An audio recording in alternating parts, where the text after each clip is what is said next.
மன்னாதி மன்னன் அத்தியாயம் 46. 1996 தேர்தலிலே அதிமுக வெற்றி வாய்ப்பை இழந்தது பற்றியும் அதற்கு பின்னால் நடந்த அரசியல் மாற்றங்கள் பற்றியும் நாம் பார்த்து கொண்டிருக்கிறோம். ஏற்கனவே 1996 தேர்தல் பல கட்சிகளுக்குமே பின்னடைவாக அமர்ந்தது. ஜெயலலிதா எதிர்ப்பு என்கிற அந்த ஒற்றை அரசியல் வியூகத்திலே இயங்கி வந்த கட்சிகளில் அப்போது பிரதானமானது மதிமுக. மதிமுகவும் சிபிஎம்மும் சேர்ந்து 1996 தேர்தலிலே ஒரு கூட்டணியை அமைத்தன. சிபிஎம் தலைவர் மரியாதைக்குரிய சங்கரையா அவர்களும் வைகோ அவர்களும் பெரிய அளவுக்கு பிரச்சாரங்கள் மேற்கொண்டு வந்தார்கள். திருநாவுக்கரசர் தலைமையிலே இன்னொரு அணி, அது எம்ஜிஆர் மறுமலர்ச்சி, எம்ஜிஆர் அண்ணா திராவிட முன்னேற்ற கழகம், எம்ஜிஆர் அதிமுக. டி ராஜேந்தர் தலைமையிலே தாயக மறுமலர்ச்சி கழகம். இப்படி பிரதான எதிர்கட்சி போக, அதாவது திமுக தமாக கூட்டணி போக பெரிய அளவுக்கு ஒரு ஓட்டு சிதறலும் தென்பட்டது. எனவே இந்த ஓட்டு சிதறல் நான் ஏற்கனவே போன அத்தியாயத்தில் கூறிய மாதிரி ஜெயலலிதாவுக்கு லாபமாக அமையும் என்று எதிர்பார்த்தது. ஆனால் அப்படி அமையவில்லை. அப்போது நாங்களும் ஒரு பெரிய பிரம்மாண்டமான கருத்து கணிப்பு நடத்தி வந்தோம். ஜெயலலிதா அவர்களே தோற்று போவார்கள் என்கிற அந்த கருத்து கணிப்பு முடிவுகளையும் வெளியிட்டோம். ஆளுநர் சென்னாரெட்டி அது சாத்தியம் இல்லை என்றெல்லாம் கூறினார். சந்திரலேகா மேடம், அதாவது கடலூர் கலெக்டர், ஜெயலலிதா அவர்களின் அரசியல் வாழ்வுக்கு வித்தூன்றிய முதல் கூட்டத்தை அப்போது அவர் நடத்தவில்லை, அவரது ஆளுமைக்கு கீழே இருந்த கடலூரிலே நடந்தது. பெண்ணின் பெருமை என்ற தலைப்பிலே ஜெயலலிதா அவர்கள் பேசினார்கள்.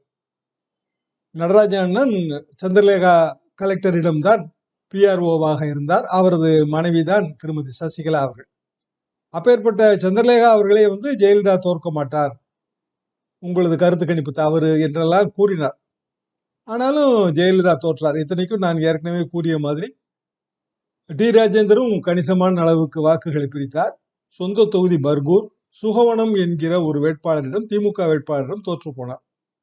யானை காதில் புகுந்த சிற்றெரும்பு என்று கலைஞர் சுகவனத்தின் வெற்றியை வர்ணித்தார். இதெல்லாம் பத்திரிகைகளிலே பெரிய அளவுக்கான செய்தி. எம்ஜிஆர் காலத்திலிருந்து எம்ஜிஆரின் ரசிகர்களாக, எம்ஜிஆர் மன்றத்தினராக இருந்து, அதற்கு பிறகு அதிமுக தோன்றிய போது அதன் தோற்றத்தை எல்லாம் பார்த்து, பிறகு அதிமுக அண்ணா அறக்கட்டளை பத்திரிகைகள், இந்த தொடர்புகள், எங்களுக்கெல்லாம் இது கொஞ்சம் ரொம்ப வருத்தமாகத்தான் இருந்தது. மதிமுக ஒரு இடத்தில் கூட வெற்றி பெறவில்லை. அந்த அவர்கள் கூட்டணியில் இடம்பெற்றிருந்த ஜனதாதளம், சிபிஎம் ஒவ்வொரு தொகுதியிலே வெற்றி பெற்றது. பாட்டாளி மக்கள் கட்சி நான் ஏற்கனவே கூறிவிட்டேன், 4 தொகுதிகளிலே வெற்றி பெற்றது. திமுக தமாக கூட்டணி 40க்கு 40. இப்போது முதலமைச்சர் மு க ஸ்டாலின் மீண்டும் 40க்கு 40 என்கிற அந்த முழக்கத்தை எழுப்புகிறார். திமுக தமாக கூட்டணி 1996 40க்கு 40, அதே போல 2004 40க்கு 40. இப்படியான ஒரு வெற்றி. எனவே மத்தியிலே ஒரு 13 நாள் மட்டும் வாஜ்பாய் தலைமையிலான அரசு பெரும்பான்மை நிரூபிப்பதற்கு முன்பே அது ராஜினாமா செய்தது. அதற்கு பிறகு ஒரு கூட்டணி அரசு, காங்கிரஸ் அல்லாத ஜனதாதளம் கட்சியின் சார்பாக ஒரு ஐக்கிய முன்னணி, அதில் திமுக தமாக 2 கட்சிகளும் பங்கெடுத்தன. தேவகவுடா அவர்கள் பிரதமரானார்கள். இப்படியான ஒரு அரசியல் சூழல், ரொம்ப நெருக்கடியான ஒரு சூழல் ஜெயலலிதா அவர்களுக்கும் அதிமுகவுக்கும். நீண்ட நாட்களாக ஜெயலலிதா அவர்களோடு சந்திப்பு என்பது எனக்கு கிடையாது. இன்னும் சொல்ல போனால் நான் ஏற்கனவே சொல்லியிருக்கிறேன், அந்த காலகட்டம் ஒரு 3 வருடம் 3-4 வருடம் ஜெயலலிதா எதிர்ப்பு அரசியல். மீண்டும் 1996 ஜூலை மாதம் 1 தேதி ஜெயலலிதா அவர்கள் போயஸ் தோட்ட இல்லத்திற்கு கூப்பிட்டு அனுப்பினார். சென்று பார்க்கும்போது, நீங்கள் எல்லாம் என்னை கைவிட்டு விட்டீர்கள், நீங்கள் கலைஞரிடம் பணம் வாங்கி கொண்டுதான் அவர் ஜெயிப்பார் என்று எழுதி அப்படி ஒரு வெற்றி இலையை தோற்றுவித்து விட்டீர்கள் என்றெல்லாம் சொன்னார். அதற்கு பிறகு நான் இந்த சர்வே ஃபாரங்கள், அது எப்படி எடுப்பது, இதெல்லாம் அவருடைய எடுத்துக்காட்டியெல்லாம் விளக்கினேன். ஒன்றும் அவர் கன்வின்ஸ் ஆகவில்லை. என்றாலும் அவர் என்ன செய்தார் என்றால், அப்போது எக்கனாமிக் பெர்ஸ்பெக்டிவ்ஸ் என்கிற ஒரு நிறுவனம், எங்களுக்கு ரொம்ப நன்றாக தெரியும், பாஸ்கரன் என்று அதன் செயல் தலைவர், அவரை அழைத்து சர்வேகள் நடத்துவது அப்படியான ஒரு வேறு அணுகுமுறையை அவர் கையாண்டார். ஆனால் எங்களிடம் சொல்லவில்லை. எங்களிடம் சர்வே எல்லாம் ஒன்றும் பயனில்லை என்று சொன்னார். ஆனால் போயஸ் தோட்ட இல்லம் கம்ப்யூட்டர் மயமாக்கப்பட்டது. பாஸ்கரனும் இன்னொரு நண்பர், அவர்கள் 2 பேர், அவர் ஒரு கேரளாவை சேர்ந்தவர், அவர் பெரிய புள்ளியியல் நிபுணர் தான். ரொம்ப நாட்களுக்கு பிறகு சமீபத்திலே என்னோட ஒரு தொலைபேசியிலே பேசினார். இருவருமாக சேர்ந்து போயஸ் தோட்ட இல்லத்தின் சில நிர்வாகங்கள் மற்றும் அரசியல் கணிப்புகள் இவற்றையெல்லாம் அவர்கள் செய்ய தொடங்கினார்கள். சசிகலா அவர்கள் அப்போது இல்லை. அதற்கு முன்னதாகவே ஜே டிவி இது சம்பந்தமான ஒரு அமலாக்க பிரிவு வழக்கிலே அவர் கைது செய்யப்பட்டிருந்தார். போயஸ் தோட்டத்திலே ஜெயலலிதா அவர்களின் சித்தி என்று நினைக்கிறேன். அவர்தான் அப்போதே ரொம்ப வயதானவர். அவர்தான் கொஞ்சம் நிர்வாகத்தை எல்லாம் பார்த்து கொண்டிருந்தார். சமீபத்திலே மறைந்த திருமதி ராஜம்மாள் அவர்களும் அந்த தோட்ட நிர்வாகத்தை இல்ல நிர்வாகத்தை பார்த்து கொண்டிருந்தார்கள். இப்படியான ஒரு பயங்கர நெருக்கடி நிலைமை. கலைஞர் ஆட்சி. போயஸ் தோட்ட இல்லத்திற்கு நான் சென்று வருவதெல்லாம் கலைஞருக்கு சுத்தமாக பிடிக்கவில்லை. எனது திராவிட முன்னேற்ற கழக நண்பர்கள், அது போக அன்றைய சபாநாயகர் பிடிஆர் பழனிவேல்ராஜன் அவர்கள் எல்லாம் என்னை கூப்பிட்டும் சொன்னார்கள், இது தேவையில்லை என்றெல்லாம் சொன்னார்கள். சென்னாரெட்டி அவர்களுக்கும் அது பிடிக்கவில்லை. அப்போது அவர் மறையவில்லை, உயிரோடு தான் இருந்தார்.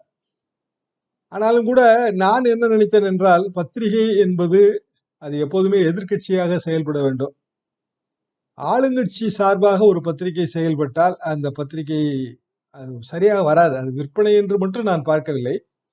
பத்திரிகை பண்புக்கு அது ஏற்றதல்ல. அது போக தராசு ஆரம்ப கட்டத்திலிருந்தே ஒரு ஆன்டி எஸ்டாப்ளிஷ்மெண்ட், அதன் ஸ்டைலே அதுதான். நான் யுஎஸ் நாட்டிலே ஜேர்னலிசம் பயிலும் போது அந்த ஆன்டி எஸ்டாப்ளிஷ்மெண்ட் ஸ்டைல் அந்த பத்திரிகை தான் எனக்கு பயிற்சி களமாக இருந்தது. டல்லாஸ் கிரானிக்கல் என்று ஒரு பத்திரிகை. எனவே ஆரம்பத்திலிருந்தே நான் அப்படியான ஒரு சிந்தனை, அந்த மாதிரியான ஒரு வார்ப்பில் தான் நான் இருந்தேன். அதை என்னால் மாற்றிக்கொள்ளவே முடியவில்லை. சில சந்தர்ப்பங்கள் வந்தன, ஆனால் அது எனக்கு சரியாக அமையவில்லை என்பதுதான் உண்மை.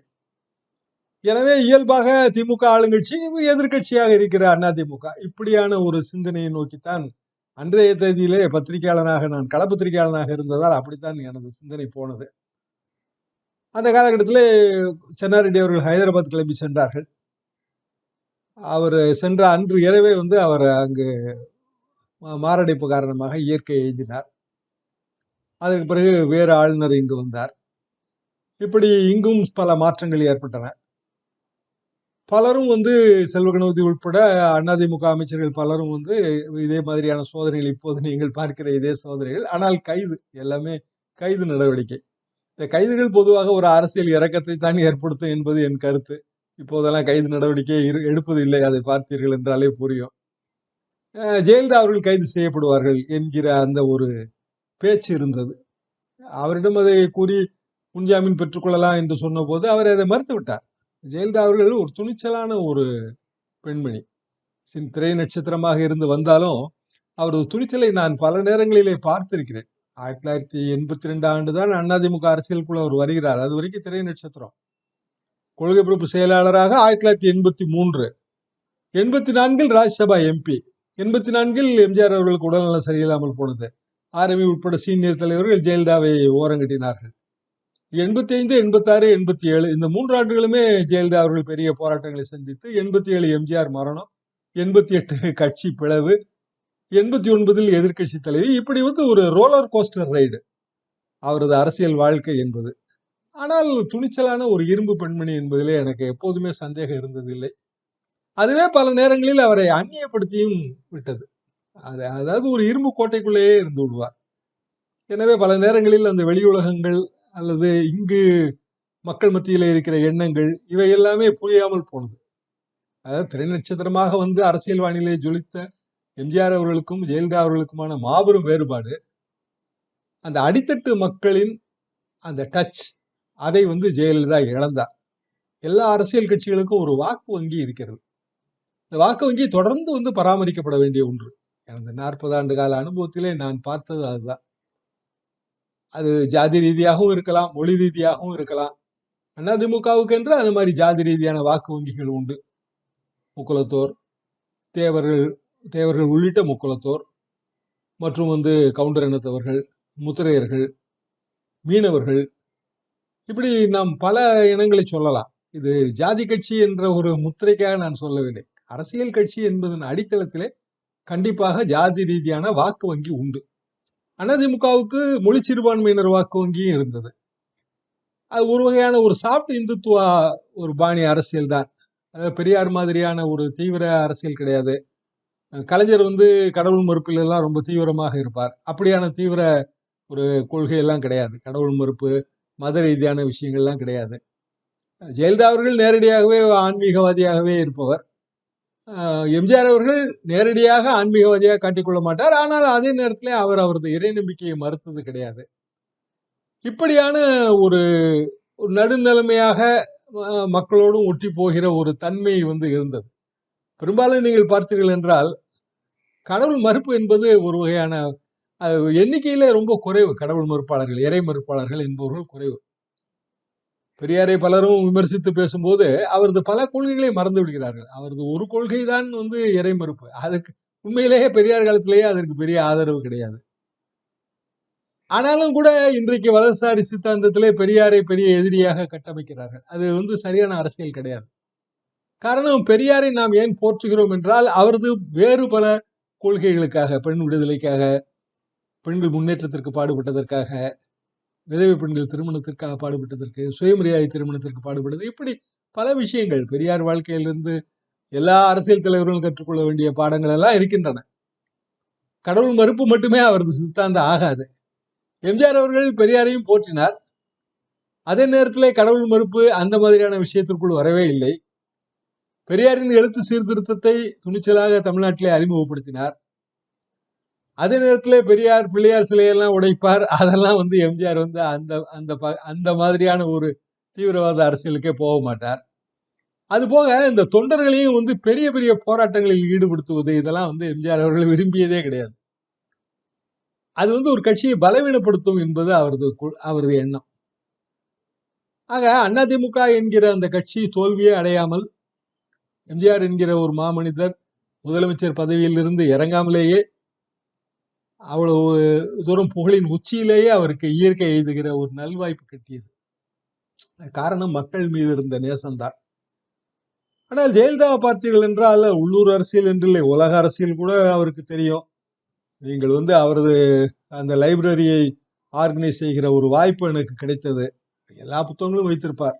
பிரைவேட் லைஃப் ஆஃப் சேர்மன் மாவோ என்று சீன தேசத்து அரசியல், அது பற்றியெல்லாம் புத்தகங்கள் இருக்கும். படித்திருப்பார். எல்லாவற்றையும் படித்து அடிக்கோடிட்டு குறிப்புகள் எல்லாம் போட்டு புத்தகம் வாங்கினால் முழுமையாக படித்து முடிக்கிற ஒரு சிலரில் ஜெயலலிதாவும் ஒருவர். எனது நண்பர் ஒருவர் திரைஞானி என்று பெயர். நான் ஆரம்பத்திலே ஒரு சினிமா பத்திரிகை வைத்திருந்தேன்.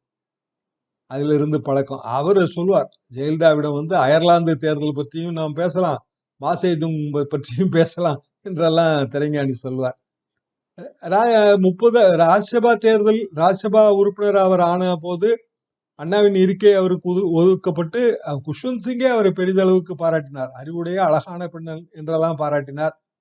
இந்திரா காந்தி அம்மா ஜெயலலிதா மீது தனிப்பட்ட முறையிலே ஒரு பாசம் வைத்திருந்தார். பத்திரிகையாளர் சோழையன் அவர் எங்கள் காலத்திலே ரொம்ப சீனியர் பத்திரிகையாளர். எல்லாருக்குமே அவர் ஒரு பெரிய வழிகாட்டி மாதிரி. ஜெயலலிதாவுக்கான பல பேச்சு குறிப்புகளை எல்லாம் அவர் தான் அந்த காலத்திலே தயார் செய்து கொடுத்து கொண்டிருந்தார். சோழையண்ணனும் ஜெயலலிதாவும் இந்திரா காந்தியை சந்திப்பதற்கு சென்ற போது 10 நிமிடம் நேரம் ஒதுக்கி கடைசியிலே அரை மணி நேரம் பேசிக் கொண்டிருந்தார்கள் என்று சொல்வார்கள். இப்படியான ஒரு ஜெயலலிதா அவர்கள் எந்த இடத்துல அந்த சறுக்கல் ஏற்பட்டது என்பதிலே எனக்கு ஆச்சரியம் உண்டு. நான் ரொம்ப ஆச்சரியப்படுவேன். அதாவது ஒரு காலகட்டத்திலே கட்சியிலே சேர்ந்து கொள்கை பரப்பு செயலராகி, அதற்கு பிறகு கொள்கை பரப்பு செயலாளர் பதவியை ராஜினாமா செய்து, நாடாளுமன்ற குழுவின் துணைத் தலைவராக, அதிமுக துணைத் தலைவராக இருந்து, பிறகு அந்த பதவியை எம்ஜிஆரே அவரிடமிருந்து பறித்து, எம்ஜிஆர் தீவிர சிகிச்சையில் இருந்தபோது அதே அதிமுகவுக்காக பிரச்சாரம் செய்து எம்ஜிஆர் இல்லாத இடத்தை நிரப்பி அந்த 84 தேர்தலிலே மாபெரும் வெற்றி அடைவதற்கு ஒரு காரணமாக இருந்து, இப்படியான ஒரு ஜெயலலிதா கட்சிக்குள் என்ன நடக்கிறது என்று எம்ஜிஆருக்கு தெரியவில்லை என்று கூட ஒரு முறை ஒரு பேட்டியிலே சொன்னார். ஆனால் அதே போல ஒரு நிலைமைக்கு அவரும் ஆளானார் என்பது ஒரு துரதிருஷ்டவசமான ஒரு விஷயம்தான். இப்படியாக 1996 தேர்தல் முடிவுகளுக்கு பின்னான தமிழக அரசியல் மிக மிக பரபரப்பாக அமைந்தது. இதுல அவர் 91 முதல்வரானார். 96 டிசம்பர் மாதம் கைது செய்யப்பட்டார். முன்னதாக ₹1 தான் சம்பளம் பெற்றார். அதாவது அவர் அரசாங்க முதலமைச்சரான பிறகு முதலமைச்சர் சம்பளம் உண்டு. ஆனால் அதை பெற்றுக்கொள்ள அவர் மறுத்தார். அதற்கு பிறகு அப்படி பெற்றுக்கொள்ளாமல் இருக்க முடியாது என்கிற விதி இருந்ததால் ₹1 சம்பளம் என்று அதெல்லாம் அந்த காலத்துல பெரிய செய்தியானது. பிறகு அதுவே அந்த சொத்து குவிப்பு வழக்கிலே ஒரு ஆதாரமாகவும் அமைந்தது. 96 தேர்தல் அந்த தோல்வி என்பது 4 இடங்களில் மட்டும் அதிமுக வெற்றி, மற்ற இடங்களில் தோல்வி என்பது திமுகவுக்கு பெரிய உற்சாகத்தை கொடுத்தது. ஜெயலலிதா முதலில் கைது செய்யப்பட்டது நான் சொன்ன மாதிரி அது கலர் டிவி ஊழல் வழக்கு. ஆனால் தொடர்ந்து அடுத்தடுத்து சொத்து குவிப்பு வழக்கு உட்பட ஒரு 6-7 வழக்குகள் போட்டு எல்லாவற்றிலுமே அரெஸ்ட் காட்டி எல்லாவற்றுக்குமாக சேர்த்து பிணையிலே ஒரு மாதம் 30 நாள் 35 நாள் கழித்து அவர் வெளியே வந்தார். இப்படியான நிலைமையிலே சசிகலா அவர்கள் தான் இதற்கு காரணம் அதிமுகவின் தோல்விக்கு என்கிற குரல்கள் எழுந்தன. அதாவது காலங்காலமாகவே இந்த சசிகலா ஆதரவு எதிர்ப்பு என்கிற ஒரு விஷயம் அதிமுகவில் இருக்கிறது. முன்னதாக ஜெயலலிதா ஆதரவு எதிர்ப்பு என்கிற விஷயமும் அதிமுகவில் இருந்தது. அதையும் நாம் இதிலே கவனத்திலே கொள்ள வேண்டும். அதற்கு பிறகு சசிகலாவுக்கும் கட்சிக்கும் தொடர்பு இல்லை என்கிற ரீதியிலே ஒரு அறிக்கை வெளியிட்டார். அதற்கு பிறகு கொஞ்ச நாள் கழித்து இல்லை, கருணாநிதியும் சிதம்பரமும் சசிகலாவை பழிவாங்க பார்க்கிறார்கள், என்னோடு நெருக்கமாக இருந்தார் என்ற ஒரே காரணத்துக்காகத்தான் அவர் பழிவாங்கப்பட்டார், அவர் ஒன்றும் தேர்தல் தோல்விக்கு காரணம் இல்லை என்று அதை மாற்றியும் ஒரு அறிக்கை வெளியிட்டார். 96 தேர்தல் தோல்விக்கு பிறகு அரசியல் நமக்கு சரிப்பட்டு வராது என்றும் கூட ஒரு முடிவெடுத்தார். பாஸ்கரன் அவர்கள், அவர் நான் ஏற்கனவே குறிப்பிட்ட எனது நண்பர், எக்கனாமிக் பெர்ஸ்பெக்டிவ், மறைந்து விட்டார் இப்போது. அவர் அந்த போயஸ் தோட்ட சோதனை நடத்தும் போது இந்த மகஜரில் கையெழுத்து போட வேண்டும், யாருமே இல்லை அங்கு. பாஸ்கரன் தான் கையெழுத்து போட்டார். பாஸ்கரனும் நான் ஏற்கனவே குறிப்பிட்ட எனது நண்பர், அவரும் போட்டார் என்று நான் நினைக்கிறேன். மற்றபடி பூங்குன்றன் போட்டிருப்பார் என்று எனக்கு ஒரு எண்ணம். காரணம், சசிகலா அவர்கள் இல்லை, போயஸ் தோட்டத்திலே ஜெயலலிதாவுக்கு வேண்டியவர்கள் யாருமே இல்லை என்கிற ஒரு நிலை. எக்கனாமிக் பெர்ஸ்பெக்டிவ் பாஸ்கரனுக்கும் ஜெயலலிதா அவர்களுக்கும் பெரிய கருத்து வேறுபாடுகள்லாம் ஏற்பட்டன. சுதாகரன் உட்பட அனைவரையுமே பிறகு வெளியேற்றினார். அவர் மீது வழக்குகளும் பாய்ந்தன. பிறகு கொஞ்சம் கொஞ்சமாக இந்த அரசியல் அரங்கிலிருந்து பாஸ்கரன் விடைபெற்றுக் கொண்டார். உண்மையிலேயே தமிழ்நாட்டு அரசியலில் புள்ளியியல், அதாவது அந்த காலகட்டத்து வியூகவியல் நிபுணர், இன்றைக்கு பிரசாந்த் கிஷோர் எல்லாம் இந்த அளவுக்கு பெரிய அளவுக்கு இருக்கிறார். அந்த காலகட்டத்திலே 90 காலகட்டத்திலேயே அப்படியான வியூகவியல் நிபுணராகவும் ஒரு ஸ்ட்ராட்டஜிஸ்டாகவும் இருந்தவர் பாஸ்கரன். அப்போது ஒரு ஆங்கில வார இதழெல்லாம் தொடங்குவதற்கெல்லாம் ஏற்பாடுகள்லாம் செய்தார். என்னிடமும் பேசுவார். அதாவது டிசம்பர் மாதம் 7ஆம் தேதி 1996 ஜெயலலிதா கைது செய்யப்பட்ட போது இந்த ஆங்கில வார இதழுக்காகத்தான் அவர் போயஸ் தோட்ட இல்லத்திற்குள் பாஸ்கரன் இருந்ததாக பின்னால் சொன்னார். சிபிசிஐடி அதிகாரிகள் கைது செய்தார்கள். பிறகு அந்த நான் லஞ்ச ஒழிப்புத்துறை ஒரு வாரத்திற்கு கிட்டத்தட்ட போயஸ் தோட்ட இல்லம் லஞ்ச ஒழிப்புத்துறை கையில் தான் இருந்தது. அப்போதுதான் அந்த சேலைகள் கைப்பற்றப்பட்டது, 800 ஜோடி செருப்புகள், இதெல்லாம்.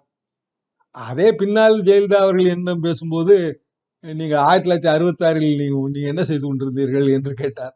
நான் கல்லூரியிலே படித்துக் கொண்டிருந்தேன், உங்களுக்கு என்ன மாதம் செலவுக்கு கொடுப்பார்கள் என்று அவர் கேட்க, மாதம் 10 ரூபாய் அனுப்புவார்கள் மேடம் என்று சொன்னேன். நீங்கள் 10 ரூபாய் வாங்கும்போது நான் 1 லட்சம் ரூபாய் சம்பளம் பெற்றுக் கொண்டிருந்தேன், அதாவது 1966. அப்படி என்றால் என்னிடம் எவ்வளவு செருப்புகள் இருந்திருக்கும், எவ்வளவு புடவைகள் இருந்திருக்கும். இதையெல்லாம் அரசியல் ரீதியாக இப்படி தவறு என்று கூறுகிறார்கள் என்று ஒரு கேள்வி கேட்டார். அது நியாயமாகவும் தெரிந்தது. ஆனால் முதலமைச்சர்களாக இருக்கும்போது எம்ஜிஆர் அவர்கள் காட்டிய அந்த வெளிப்படையான எளிமை, எந்த விதமான ஒரு சொத்து கூட அவர் முதலமைச்சரான பிறகு அவர் பெயரில் வாங்கப்படவில்லை.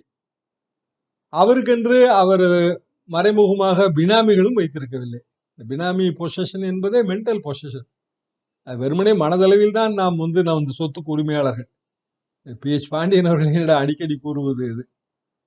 ஆக ஒட்டுமொத்தத்திலே அரசியல்வாதிகள் எப்படி இருக்க வேண்டும், இந்த மக்கள் மனதை எப்படி கவர வேண்டும், அந்த தனக்கும் மக்களுக்குமான ஈர்ப்பை எப்படி தக்க வைத்துக் கொள்ள வேண்டும், தொடர்ந்து தக்க வைத்துக் கொள்ள வேண்டும். பெரிய போராட்டம் அரசியல் என்பது. அது ஒரு மிகப்பெரிய பயணம். அது நிறைய பேர் அரசியல் என்பது ஏதோ பதவி அடைவதற்கான இலக்கு என்று நினைக்கிறார்கள். அது தொடர்ந்து பயணிக்க வேண்டிய விஷயம். அப்படி பயணிக்கும் போது பல பல சர்ச்சைகளுக்குள் சிக்கக்கூடாது. ரொம்ப சாமர்த்தியமாக காய் நகர்த்த வேண்டும். தொடர்புகளை தொடர்ந்து தக்க வைத்துக் கொள்ள வேண்டும். இதுதான் நான் இந்த 2 தலைவர்களையும் பார்த்த வகையிலே, எம்ஜிஆர், ஜெயலலிதா ஆகிய 2 தலைவர்களையும் பார்த்த வகையிலே நான் தெரிந்து கொண்ட விஷயம். இப்படியான சூழ்நிலையிலே 1996 அந்த ஆரம்ப கட்டம், அதாவது டிசம்பர் மாதம் 7ஆம் தேதி ஜெயலலிதா கைது செய்யப்படும் வரையிலான கட்டம் நகர்ந்தது. அடுத்தடுத்த நிகழ்ச்சிகளை மீண்டும் அடுத்தடுத்து பார்ப்போம். இந்த காலத்து இளைஞர்கள் பழைய விஷயங்களை, இப்போ நம்ம சரித்திரம் படிக்கிற மாதிரி நம்முடைய பழைய நம்ம நாட்டில் நடந்தது, தலைவர்கள் எப்படி எப்படி ஆட்சி செஞ்சாங்க, என்னென்ன சாதுரியத்தை பயன்படுத்தினாங்க அப்படிங்கிறத இந்த காலத்து இளைஞர்கள் தெரிந்து கொள்ள வேண்டும் அப்படிங்கிற ஒரு எண்ணத்தில் தான் எம்ஜிஆரை பற்றிய சில சுவையான தகவல்களை நம்ம சொல்கிறோம். அன்பார்ந்த தமிழ் நெஞ்சங்களே, மன்னாதி மன்னன் வரலாற்று தொடர் ஒவ்வொரு செவ்வாய் மற்றும் வெள்ளி மாலை 5 மணிக்கு உங்கள் எம்ஜிஆர் யூடியூப் சேனலில் பதிவேற்றப்படும். காண தவறாதீர்கள். சேனலை சப்ஸ்கிரைப் பண்ணிட்டீங்களா? பண்ணலனா மறக்காம சப்ஸ்கிரைப் பண்ணுங்க. சப்ஸ்கிரைப் பட்டனையும் பெல் ஐக்கானையும் உடனடியாக கிளிக் பண்ணுங்க.